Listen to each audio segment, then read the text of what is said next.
Salut la famille, j'espère que vous vous portez bien. Nous voilà bien sûr dans une nouvelle vidéo. Mon nom est Ulrich et bien sûr je vis aux États-Unis. Beaucoup de personnes m'ont posé la question de savoir comment est-ce qu'on fait bien sûr ici là pour te contacter. Comment c'est simple. Pour me contacter, allez-y sur ma page Instagram et textez-moi, shootez-moi un message et je vais bien sûr vous répondre. Et généralement, je réponds aux messages dans un délai de 48 heures. Ok? Et aussi, je vous prie bien sûr d'être poli quand vous m'écrivez, bien sûr. Ils se reconnaissent.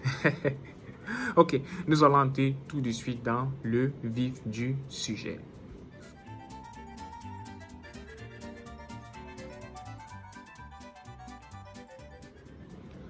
Alors, le but de la vidéo d'aujourd'hui porte sur les petits boulots et le piège. Quel est le véritable piège des États-Unis quand vous arrivez? Il y a un piège là que beaucoup, bien sûr, n'en parlent pas. Il y a un piège là auquel beaucoup de personnes, n'est-ce pas, sont clouées dans un sens. Donc, le piège, ce sont les petits boulots. Alors, quand vous arrivez aux États-Unis, bien sûr, vous faites l'erreur. Généralement, l'erreur que beaucoup font, c'est que ils font la conversion du franc CFA. Ou bien encore, ils font la conversion, je ne sais pas trop quelle est la monnaie dans votre pays, avec le dollar américain. Si bien que quand ils sont payés quelque chose comme 15 $, 16 $, 17 $, parfois même 20 $, ils se disent que non. Yes, que c'est l'argent. Mais je tiens à vous dire que ce n'est pas l'argent. Vous n'êtes pas venu aux États-Unis pour avoir les 20 $, les 15 $ de l'heure. Vous n'êtes pas venu aux États-Unis pour ça. Et c'est un piège auquel beaucoup de personnes sont confrontées ici parce qu'ils mélangent les différents petits boulots. Il fait peut-être un boulot le matin, il fait un boulot le soir. À la fin du mois, peut-être, il voit un paycheck où on le paye, par exemple, 3 500 bien 4 000 $ le mois. Il se dit qu'ok, c'est l'argent. Mais à côté de ça, où est-ce que tu mets ta propre santé? Parce qu'il faut se le dire, il y a certains boulots aux États-Unis qu'on fait quand on est encore jeune, quand on a encore la force. Et bien sûr, je conseille toujours à tout le monde, c'est que quand vous arrivez aux États-Unis, il faut avoir un plan. C'est très important pour vous, bien sûr, d'avoir un plan. Parce que quand vous n'avez pas de plan, ça sera vraiment difficile pour vous. Vous allez être cloué dans ce que j'appelle le piège des États-Unis, qui est les petits boulots. Parce que quand vous multipliez petit boulot, à la fin du mois, oui, vous avez 4 000 $, disons, entre parenthèses, 4 000 $, dépendant bien sûr de l'état où est-ce que vous vivez. Ou bien, vous travaillez bien sûr dans des agences comme ce qu'on appelle aux États-Unis les warehouses, des trucs comme ça. Vous n'êtes pas venu pour faire ça. Généralement, ce sont des boulots qu'on fait au début. Généralement, quand on travaille dans des fast-food ou bien qu'on fait les deliveries, qu'on fait ce genre de choses. Ce sont des jobs qu'on fait au début, tout simplement. Pourquoi? Parce qu'on veut s'intégrer.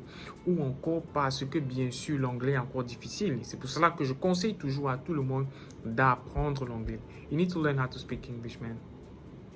Parce que si tu te retrouves aux États-Unis et tu ne parles pas anglais, en fait, tu es là pourquoi?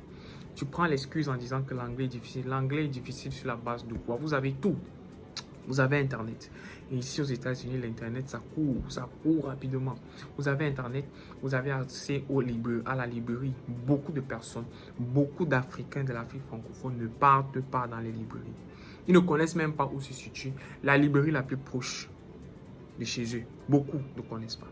Beaucoup passent du temps sur Facebook, sur Snapchat, sur TikTok, du moins à ne pas étudier.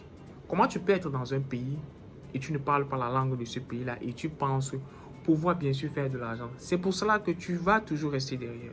Tu vas toujours rester derrière. C'est pour cela que je dis souvent que si aux États-Unis, tu ne parles pas anglais, tu seras toujours derrière. Parce que quoi? Tout ici en anglais. Tout est en anglais. Il faut au moins comprendre l'anglais, parler l'anglais pour avoir accès non seulement à l'éducation. Et qui dit avoir accès à l'éducation, dit bien sûr avoir accès à des différentes grandes compagnies. Bien sûr, d'autres personnes vont me dire, oui, je vais être mon propre patron, je vais être entrepreneur, je vais faire ceci. C'est bien beau. Mais comment être entrepreneur si bien sûr tu ne parles pas la langue dans laquelle tu veux peut-être faire l'entrepreneuriat? Si tu veux parler le français, c'est simple, il faut rentrer en Afrique. Il faut rentrer là où on parle le français, tout simplement. Mais si tu es ici, tu dois apprendre l'anglais. Et quand tu dois apprendre l'anglais, bien sûr, tu dois bien sûr continuer ton éducation. Parce que beaucoup de personnes vont vous dire, oui, l'école ne sert à rien. Mais laissez-moi vous dire une chose, l'école sert. L'école vous donne accès à la culture, l'école vous donne accès à l'éducation. L'école vous donne accès à des données que d'autres personnes n'ont pas. Un exemple simple, un exemple tout simple. Vous dites que je vais travailler par exemple dans l'informatique, je vais être ingénieur ou bien je ne sais pas trop, je vais être ici. Oui, mais comment tu vas faire ça si tu ne comprends pas l'anglais?